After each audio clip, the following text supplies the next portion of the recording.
moi je pense, pour ma part, que les vieux ne doivent pas penser, les vieillards, les vieux ne doivent pas penser que c'est une punition qu'on leur demande de se décharger de certaines responsabilités. Les choses de la vie vont ainsi. Si vous ne vous déchargez pas, la nature va vous décharger.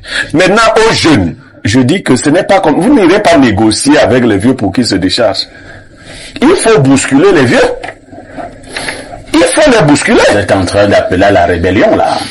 La rébellion vis-à-vis. Nous nous posons la question de savoir pourquoi les membres du régime du président Paul Biya, depuis quelques semaines ou quelques mois, se tirent dessus.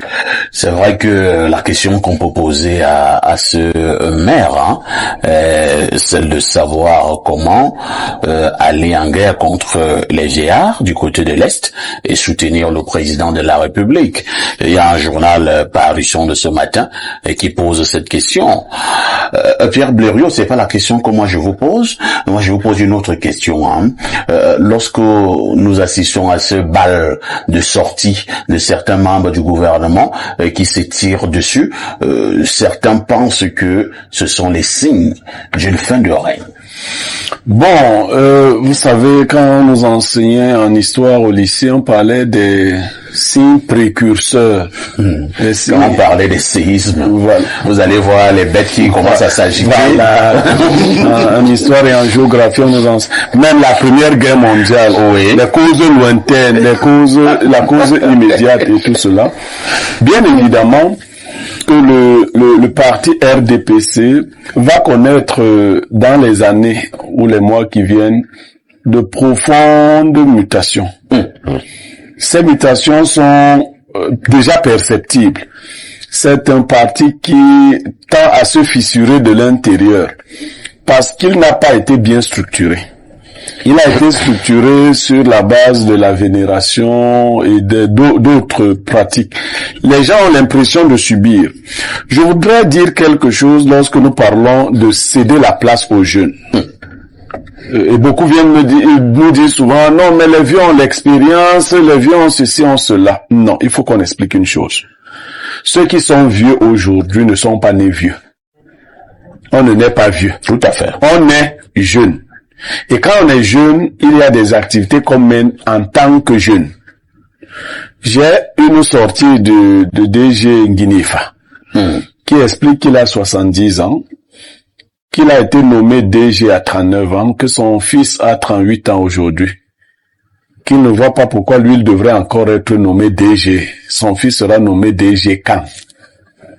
Bon, je ne veux pas croire qu'il est devenu... Entre-temps, est-ce que M. Nguinefa ne tient pas aussi ce langage après tout ce qu'il a subi? Parce qu'il y a un adage chez nous qui dit ceci. Quand tu as déjà raté l'occasion d'avoir une cuillère, tu dis aux autres manger.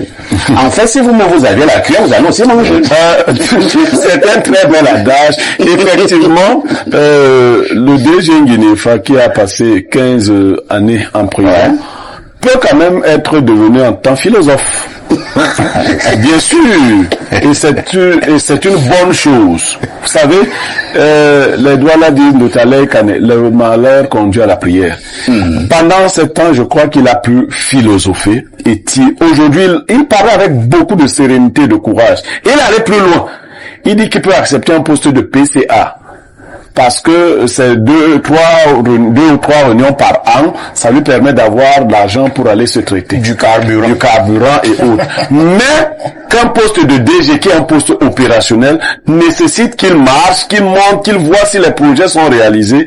À son âge, ce n'est plus possible. Même pour le poste de PCA là, oui. Est-ce qu'il y en a pas qui peuvent aussi avoir les postes de PCA? Non, il veut dire que on peut simplement déléguer à ce niveau-là, puisque vous n'êtes pas Il a été DG pendant combien d'années? Non, revenons donc à cette... C'est toi qui as mis le sujet là? Oui, mais... Alors, moi je pense, pour ma part, que les vieux ne doivent pas penser, les vieillards, les vieux ne doivent pas penser que c'est une punition qu'on leur demande de se décharger de certaines responsabilités. Les choses de la vie vont ainsi. Si vous ne vous déchargez pas, la nature va vous décharger. Maintenant, aux jeunes, je dis que ce n'est pas comme... Vous n'irez pas négocier avec les vieux pour qu'ils se déchargent. Il faut bousculer les vieux. Il faut les bousculer. Vous êtes en train d'appeler à la rébellion là. Le rébellion vis-à-vis de qui? Non, je dis qu'il faut bousculer les vieux. Il faut mettre, vous savez, si votre père décide d'aller avec les jeunes filles, vous conseillez aux jeunes filles de le secouer pour qu'ils comprennent que ce n'est plus de son âge. Voilà. Il doit chercher les mamans de 50 ans. Donc il faut bousculer les vieux pour qu'ils sentent que ce n'est plus de leur âge. Il faut les mettre en activité. Bon, cela nécessite vraiment que depuis le sommet ce soit ainsi. Vous savez, si vous mettez quelqu'un proviseur d'un lycée comme le lycée général Leclerc, il y avait un délégué général, oui, je pense pas, qui avait demandé qu'on déplace ses bureaux. Vous savez, à la délégation générale, je ne sais pas si ça a changé, il n'y avait pas d'ascenseur. Non, ça a changé. Il n'y avait pas d'ascenseur à l'époque. Et le DGSN que vous connaissez, qui est décédé, son bureau se trouvait, je crois, au 7e. Il avait 86 ans. Quand il a fait 3 tours, il a demandé à un commissaire du rez-de-chaussée de libérer son bureau. il a dit qu'il allait rejoindre le bureau d'en bas.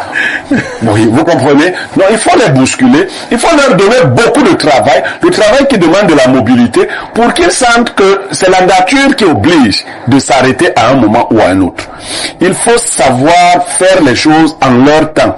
Le RDPC, s'il ne fait pas attention, risque d'imploser. Ça veut dire de l'intérieur. Parce que les appétits des uns et des autres ont été comprimés pendant longtemps. Vous savez comment on nomme les maires? Vous savez qu'on nomme les maires RDPC? Je parle pas des autres, puisqu'on parle aujourd'hui. Le maire qui parle a été nommé. Le maire, oui, bien sûr. Ici à Yaoundé, c'est Timevuna qui nomme les maires. Ah bon? Oui, c'est Timevuna. Les maires RDPC. Bon, je ne sais pas. Je pense que on ne nomme pas les maires RDPC. Je crois qu'il y a une élection législative municipale. Toi, tu parles de quoi? Je pense quand vous dites qu'on nomme les maires, c'est un peu comme si demain on va me nommer maire. Cette élection, on vote les conseillers. Non, qu'est-ce que toi tu dis? Le est juste excessif, c'est-à-dire que il y a C'est sûr excessif comment? Il y a un processus de désignation interne. Et votre bon français, la désignation interne, il y a d'abord une élection à laquelle Est-ce que j'ai dit qu'il n'y avait pas élection à la base? Ça se passe. C'est comme ça. Bon, vous voulez que je vous dise que Cabral nomme ses maires. Vous voulez quand Dieu qui reprend des traits? Non, on nomme. C'est-à-dire Cabral dit que pour la mairie de Ngormapouri, c'est tel. Pour la mairie de tel, c'est tel. Mais on nomme les maires chez nous. Oui, mais là, c'est le formalisme. Est-ce que vous me chaque nommé la délégation départementale de ce mouvement avec les conseillers de parole. C'est une élection directe. Le RDPC, je ne sais pas, est-ce que tu as du RDPC? Non, laisse alors. Il va descendre la bonne information. Le RDPC, comme les autres, nomme ses responsables politiques. Ce qui crée souvent des frustrations. Et le compagnonniste le disait. Si Parfait est le meilleur modérateur, et au moment de désigner un modérateur qui va bouffer l'argent des modérateurs. Voilà. Parce que quand le moment de l'argent arrive, on trouve maintenant que c'est toi qui est déjà le meilleur modérateur. On n'écarte pas.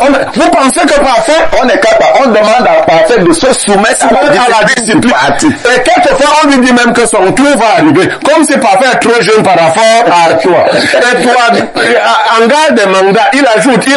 L'arrivée de Parfait ne fait commenter. Donc, à un moment donné, ces frustrations font que les gens commencent à se dire on va bousculer la baraque. Et la vérité, c'est que c'est Paul Biya qui retient encore les gens. Une fois qu'il ne sera plus là, vous verrez, les gens vont bousculer la baraque. Merci.